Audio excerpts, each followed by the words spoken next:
America যদি এই মুহূর্তে বাংলাদেশে সেনাবাহিনী পাঠায় তাহলে অবস্থা কিন্তু ভয়াবহ হবে, আমি আপনাদেরকে বলে দিলাম। কারণ বাংলাদেশের বর্তমান যেই পরিস্থিতি, এই পরিস্থিতি কিন্তু কন্ট্রোল করা যাচ্ছে না। এবং 5 তারিখে শেখ হাসিনার যেই ব্রা অথবা আমরা যে অন্তর্বাস বলে থাকি আমার মায়েরা পরে, আমার কেন জানি মনে হচ্ছে যে ওই দিন যেভাবে আপনার, কারণ গণভবনে গিয়ে কিন্তু আপনার কেউ কোটি কোটি টাকা পায়নি বা বস্তার বস্তা কিন্তু টাকা কেউ আনতে পারেনি। আনছে কি আপনার জায়নামাজ, তারপর তসবি, তারপর হচ্ছে আপনার শাক সবজি মাছ মাংস, এগুলো কিন্তু লুট করছে। মানে একজন স্বৈরাচারের বাড়িতে তো বস্তার বস্তা টাকা থাকার কথা ছিল, কিন্তু সেই টাকাগুলো কিন্তু তারা সেখানে গিয়ে পায়নি। আজকের বাংলাদেশে যেভাবে দর্শন হচ্ছে, যেভাবে আপনার হামলা হচ্ছে, যেভাবে মানুষদেরকে আপনার জবাই করে হত্যা করা হচ্ছে, এই পরিস্থিতিগুলো যদি আমরা লক্ষ্য করে দেখি তাহলে মানে স্পষ্ট যে এই বাংলাদেশ এখন জাহান্নামে পরিণত হয়ে গেছে। এবং এই বাংলাদেশে এই মুহূর্তে মানে আমেরিকা চাইবে যে বাংলাদেশে শান্তি রক্ষা মিশনের সেনাবাহিনীকে বাংলাদেশে শান্তি বজায়ের জন্য তারা বাংলাদেশে সেনা পাঠাতে পারে বলে এমনটাই কিন্তু ধারণা করতেছে অনেকে।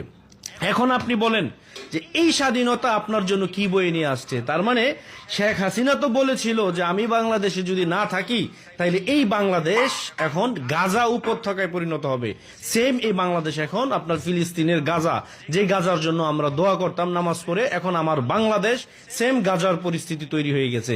এই দায়ভার আজকে কে নিবে? আজকের এই বাংলাদেশের জন্য যারা ইতিমধ্যে মেটিকুলাস ডিজাইন সাজিয়ে সুন্দর একটি রাষ্ট্র ব্যবস্থাকে যারা ধ্বংস করে দিয়েছে আমেরিকার ডলার খেয়ে বাইডেন প্রশাসনের, আজকে তারা কি জবাব দিবে দেশের জনগণের কাছে, যারা আজকে দর্শিত হয়েছে তাদের কাছে? আমার এটি প্রশ্ন আপনাদের কাছে, আজকে কেন আমাদের বাংলাদেশ এই পরিস্থিতির মধ্যে মানে পড়লো? আমেরিকা তো এখন সেনা পাঠাতেই পারে, যে বাংলাদেশ এখন অনিরাপদ, সংখ্যালঘুরা যেমন নির্যাতন হচ্ছে, বাংলাদেশের আপনার শিশু থেকে বৃদ্ধ সবাই দর্শিত হচ্ছে, এবং এই বাংলাদেশে যেই কোনো জায়গায় আপনার অহরহর হামলা হচ্ছে। তার মানে এই বাংলাদেশ যেন একটি গাজা উপত্যকায় পরিণত হয়ে গেছে। তার মানে শেখ হাসিনা, আজকে আপনার জন্য আপনাকে স্যালুট দিতে মন চায় যে আপনি একজন মহিলা মানুষ হয়ে এত কষ্ট, এত দুঃখ, এত যন্ত্রণা বুকের মধ্যে চেপে রেখে আপনি এতগুলো আপনার দেশ বিরোধীকে আপনি একটি বোতলের মধ্যে ভরে রেখে একটি রাষ্ট্রকে আপনি এত সুন্দরভাবে চালিয়েছেন, এবং এই দেশের জনগণকে আপনি মায়ের কোলে রাখছেন। এই জন্য আপনাকে স্যালুট জানাই, কারণ আজকে আপনার কথা এই দেশের জনগণ মনে করতেছে, এবং কি এই দেশের জনগণ চাইতেছে যে আপনাকে এনে আবারও এদেশের দায়িত্ব দেওয়া হোক। কারণ আপনি আসলে এদেশের জনগণ মনে করে যে 7 দিনের ভিতরে বাংলাদেশ আবারও ঠিক হয়ে যাবে। আজকে কেন আমার বাংলাদেশ এই পরিস্থিতি হলো? আমরা কি তাহলে বলতে পারি না যে এই দেশের জনগণের সাথে চিট করা হয়েছে?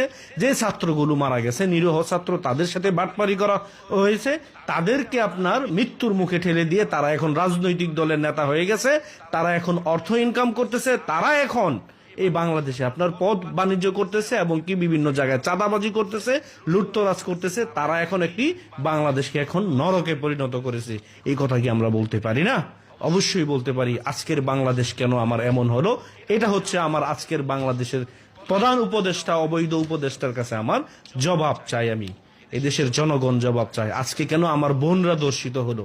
আজকে কেন আমার মায়েরা দর্শিত হলো?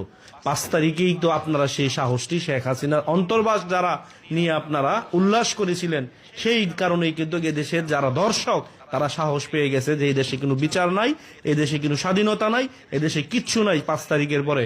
এই জন্যই আজকে কিন্তু এই দর্শনের শিকার কিন্তু এই মা বোনেরা কিন্তু হচ্ছে। ভিডিওটি শেয়ার করে দিবেন, সকল প্ল্যাটফর্মে এই ভিডিওটি শেয়ার করে দিবেন, যাতে করে প্রত্যেকটা মানুষ এই ভিডিওটি দেখতে পায়।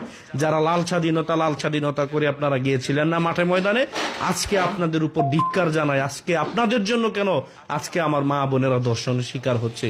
আমাদের দেশে কেন আইন শৃঙ্খলা বাহিনীর আপনার পরিস্থিতি নিয়ন্ত্রণে নাই? কারণ তারা জানে তারাই মৃত্যুবরণ করেছে এই ছাত্র, এবং কি আপনার মেটিকুলাস ডিজাইনে তাদেরকে হত্যা করা হয়েছে। এখন কেউ পুলিশও যোগ দেয় না, কিন্তু জায়গায় গিয়ে আপনার টহলও দেয় না, মানুষকে আপনার সেফটিও দিতে পারতেছে না প্রশাসন। কেন আজকে আমার বাংলাদেশ এমন হলো? এই জবাব কে দিবে আপনাদেরকে? জবাব কে দিবে? আমি চাই অতি দ্রুত এই বাংলাদেশকে ঠিক করতে চাইলে আমার দাবি, দেশের জনগণের দাবি, দ্রুত সময় শেখ হাসিনাকে আবারও তার ক্ষমতায় এসে বসিয়ে এই দেশকে আবারও শান্ত পরিস্থিতিতে আবারও নিয়ন্ত্রণ করা হোক। কারণ এই দেশ ইতিমধ্যে ধ্বংসের দ্বার প্রান্তে চলে গেছে।